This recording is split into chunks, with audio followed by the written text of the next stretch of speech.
नमस्कार मित्रांनो, शाळेच्या घंटेसोबत आठवणीत राहिलेला हा धडा आहे. आज तोच धडा पुन्हा एकदा समजून घेऊया.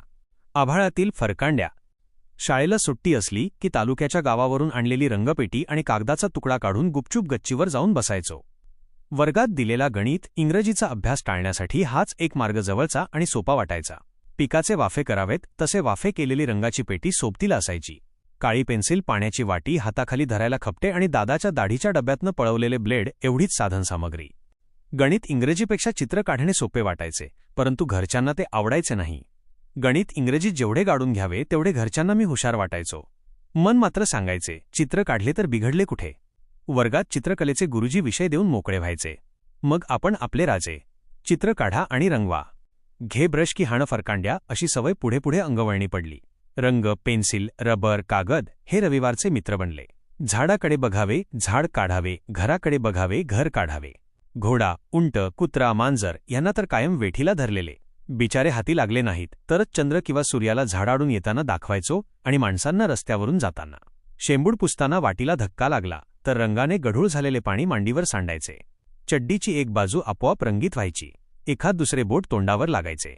कागदावरील चित्र रंगवून पूर्ण व्हायच्या आधीच कधी नाक, कधी केसाची एक बट, कधी हाताची 5 बोटे रंगांनी माखलेली असायची.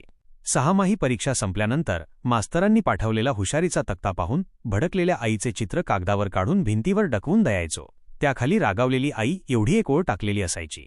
सरळ नाकाच्या आईचे वाकडे नाक दाखवले की तिचा चेहरा बघण्यासारखा व्हायचा.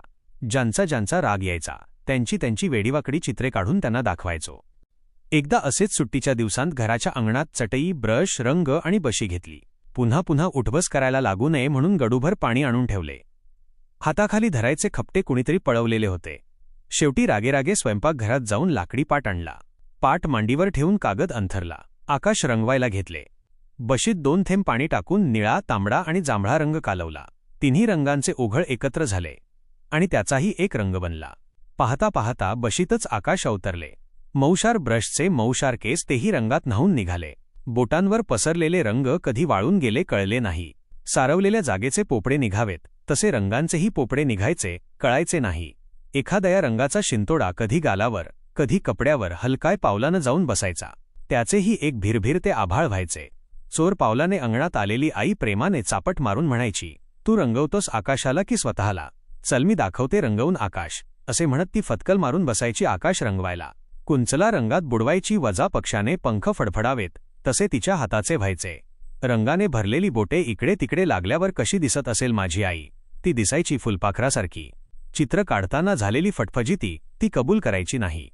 मग मीही तिचाच प्रश्न तिच्यासमोर टाकायचो, असं कुठे रंगवतात का आकाश? माझ्या गालावर चापट मारून ती लाडीकपणे उठायची आणि म्हणायची, रंगव बाबा, रंगवायचं तसं आकाश. मग आकाश रंगवायला मीच पुढे व्हायचो. रंग कालवायचो. आकाश कधी धुसर झाले, कधी निळे सावळे, कधी केशरी टिळाल्याले. आकाश गर्द कुंकवासारखे बदलत गेले. आकाश जेव्हा फुलपाखरू झाले तेव्हा ते जसेच्या तसे उचलून माझ्या घराच्या भिंतीवर डकवले ते मला अजूनही आठवते.